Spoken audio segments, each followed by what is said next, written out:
네, 어제 오후 광주광역시 재개발 현장에서 철거 중이던 5층 건물이 도로 쪽으로 붕괴되면서 시내버스를 덮치는 참사로 인해서 17명의 사상자가 나왔습니다. 그런데 정말 안타까운 건 이 사고도 인재로 인한 참사라는 건데요. 안형준 전 건국대 건축대학 학장 모시고 얘기 나눠보겠습니다. 안녕하세요. 네, 안녕하세요.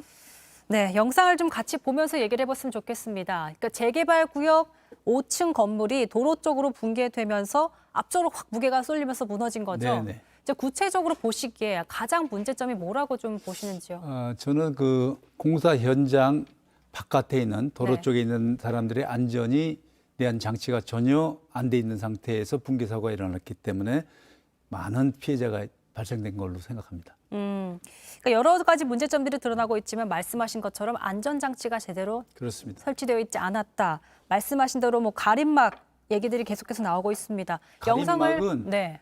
먼지 또 어떤 그런 것들만 외부로 나가지 않도록 하는 장치지 구조물에 붕괴됐을 때 그것을 막는 장치는 아닙니다. 그래서 구조물이 도로 쪽으로 붕괴되는 것을 막으려면 충분한 그 지지력을 발휘할 수 있는 버팀벽이 있어야 되는데 이번에는 전혀 그것이 없는 상태에서 붕괴 사고가 일어난 것으로 판단됩니다. 그러니까 이렇게 뭔가 철거를 할 때는 해체 계획서 같은 거를 당연하죠. 제출하도록 의무화되어 있잖아요. 네네네. 그렇다면 가림막을 설치할 때도 어떤 식으로 가림막을 설치하겠다 써 있는 거 아닌가요? 우선은 당초 계획이 그 철거 방식이 탑다운 방식으로 위에서부터 아래층으로 이제 철거하도록 돼 있는데 네, 맞습니다. 그 철거하는 굴삭기를 지난번 2년 전에 잠원동 붕괴 사고에서는 원래는 그 굴삭기를 크레인으로 올려놔야 됩니다. 네. 그래서부터 상층부터 한 층씩 이제 철거해야 되는데 그러기 위해서는 잭 서포트라는 것을 설치하고 그 철거 공사를 해야 되는데 그게 설치 안 된 상태에서 그 크레인을 경사로를 그 위에다 그 철거 부산물 가지고 올려놨다가 했는데 네. 이번에는 아예 허가를 그 흙을 싸가지고 경사로를 가지고 잭 서포트를 설치 안 해도 위에서부터 그 철거하도록 돼 있어요. 근데 철거하도록 돼 있는데 그것은 5층 최상층부터 5층, 4층, 3층 이렇게 해야 되는데 4층, 5층은 그대로 내버려두고 3층하고 2층으로 그 철거 공사를 하다가 이번에 붕괴 사고가 일어난 것이거든요. 그래서 네. 철거 당초 계획대로 하지 않고 2층과 3층 먼저 철거 공사를 하다가 이와 같은 붕괴 사고가 일어난 것으로 봐서 전문가의 한 사람으로서 상당히 안타까운 현실입니다. 예. 네. 그래서 영상에 나가고 있겠지만 사실 건물 철거 과정을 좀 보면요. 뒤에 네. 공터가 이렇게 있고요. 네네. 뒤쪽에서 건물을 파냈기 때문에 앞으로 쏠릴 수밖에 없는 그렇습니다. 구조였잖아요. 네. 그렇기 때문에 당초대로 하면 최상층 5층을 완전히 제거하고 그다음에 4층을 완전히 제거하고 3층, 2층 이렇게 해야 되는데 지금 보니까 제가 사진을 보고 왔거든요. 네. 2층, 나가고 3층을 있습니다. 먼저 철거하니까 이 건물은 조금만 충격을 줘도 도로 쪽으로 붕괴될 수밖에 없는 공사를 했어요. 네. 그렇다면 도로 쪽에 있는 그것을 붕괴됐을 때 안전장치는 했냐? 아무것도 가림막밖에 없단 말이죠. 그러니까 아무 정보가 없는 사람이 큰 피해를 본 거고요. 또 더욱이 이번에 그 붕괴된 그 지점이 버스 정류장이 있던 거예요. 네, 그렇기 때문에 맞습니다. 예전에는 그 잠원동 붕괴 사고는 지나가는 택시에 이제 문제가 있었지만 버스는 바로 거기가 버스 정류장이기 때문에 바로 쓸 수밖에 없어요. 맞습니다. 그러니까 그쪽이 만약에 버스 정류장이 위험하다면 버스 정류장을 임시로 다른 곳으로 안전한 곳으로 옮겼어야 되는데 네. 참 안타까운 그 상황이 벌어진 겁니다. 맞습니다. 이 건물이 붕괴되면서 시내버스 한 대와 승용차 2대를 덮쳤었는데요. 그렇습니다. 예. 자, 그야말로 날벼락 같은 사고에 소중한 가족들을 잃은 유족들의 마음은 정말 무너질 것 같습니다. 유족의 목소리 잠시 듣고 오시죠. 지금 고인이 법원 앞에서 지금 나주 홈탕집을 지금 운영을 하고 있습니다. 반찬을 준비하기 위해서 말바보 시장에를 그날 가가지고 오다가 그런 변을 당한 것이에요. 애기들한테 전화를 하니까 엄마가 연락이 안 된다는 것이에요. 조카를 데리고 학습 파출소를 거기를 갔습니다. 60대 여자분이 두 분이 거기서 구출이 돼가지고 지금 저대 응급실로 지금 후송이 됐다는 것이에요.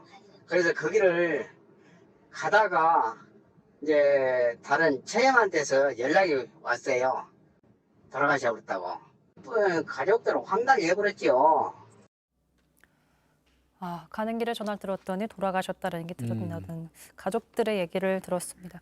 자, 심지어 이제 현장에는 감리자가 없던 걸로 파악이 되고 있어요. 뭐 지금 이 참사와 너무나 닮은 잠원동 참사도 5층 건물이었고 똑같이 건물이 붕괴되면서 네 명의 사상자가 발생했었잖아요. 그러니까 철거업체는 해체 계획서를 제출하도록 되어 있는데 자, 차근차근 다시 한번 짚어보도록 하겠습니다. 5층 건물이 있으면 위에서부터 어떻게 철거를 해 내려가는 게 맞는 거죠? 네, 그래서 그건 이제 철거 방법은 여러 가지 있지만 네. 요번에 이제 철거 계획서를 내서 심의 절차를 거쳐서 철거 계획서를 이제 이렇게 철거해야겠다는 걸 이제 그 인가해 줬어요. 그러면 심의 받은 대로 철거를 해야 되는데 심의 받은 데는 5층부터 4층까지 점차적으로 했어야 되는데 그렇지 않고 3층, 2층 먼저 철거를 하는 바람에 이 같은 일이 있었고 또 예기치 않은 쪽으로 이제 붕괴에 대한 그 방지, 그 대책이 없는 상태에서 했기 때문에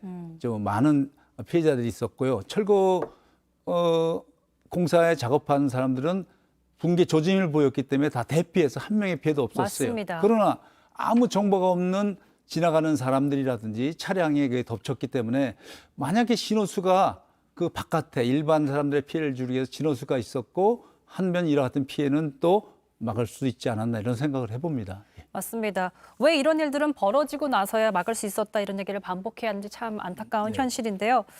아, 유족들의 이야기 한 번 더 듣고 오시죠. 매일 지금 그 길로 지금 출퇴근을 하고 있습니다. 버스를 타고 출퇴근을 해요. 근데 철거를 하게 된다 그러면은 그 주변에 차량이라든가 사람이 통행을 모호하게 통제를 하면서 그렇게 철거를 해야 되는 것이지. 그런 변화 사고를 보니까 그 안전사고로 인해서 사람이 죽는다든가 다치게 되면은 과감한 처벌을 할 수 있도록 그런 조치를 취해줘야 되겠어요. 그러니까 2년 전 잠원동 사고와 너무 비슷한 게 많습니다. 얇은 가림막, 중간층을 먼저 건든 정황, 그리고 철거하던 작업자들은 붕괴 직전 대피했다. 자, 그렇다면 근본적으로 어떤 부분을 좀 뜯어 고쳐야 이런 사고가 다시 발생하지 않을까요? 그 피해자들의 인터뷰만 있는 게 아쉽습니다. 왜냐하면 가해자인 사람들이 어떠한 것을 잘못했는지를 인터뷰하는 게 난 필요하다고 보고요. 왜냐하면 피해자들은 이 철거 현장에 아무런 지식이 없이 아무런 정보도 없이 하다가 당한 거거든요. 그렇기 때문에 이와 같은 제2의 붕괴 사고를 막기 위해서는 우리가 철거 계획서대로 하고 철거 계획서에서 미비한 점이 있으면 보완까지 해서 심의 결과를 거치면 그 계획서대로 제대로 철거 공사를 하고 거기에 필요한 적절한 안전 요원, 예를 들어서 지금 감리자를 문제 삼고 있는데 우선 먼저 책임자는 공사 책임자인 안전관리 책임자가 필요하고요. 제대로 안 됐을 때는 감리자가 공사를 중지 명령을 하기 위해서 관할구청에 요청을 할 수 있는 그런 구실을 하게 됩니다. 그래서 감리자가 책임자가 아니라 바로 제1차적인 책임자는 바로 공사관리 책임자, 안전관리 책임자고요. 그것을 제대로 감리하지 못한 감리자도 문제가 있고 또 감리자가 그렇게 하도록 내버려둔 관할구청도 우리가 책임이 있는 겁니다. 그렇기 때문에 책임을 어떤 사고 나면 서로 떠넘길 게 아니라 감리자와 또 안전관리 책임자와 관할구청이 함께 책임지는 이것은 나의 이런 불찰 때문에 일어났다 하는 책임지는 그런 자세가 필요한데 어떤 사고가 날 때마다 이건 나는 다 했고 너희 잘못이다. 너희 책임을 전가하는 안전사고에 대한 의식이 있으면 이런 안전사고는 계속적으로 일어날 것이에요. 그렇기 때문에 우리가 모두가 책임질 수 있는 안전에 대한 의식이 필요하다고 봅니다. 네, 책임지는 자세 필요한 것 같습니다. 지금까지 안영준 전 건국대 건축대 학장과 얘기 나눠봤습니다. 고맙습니다. 네.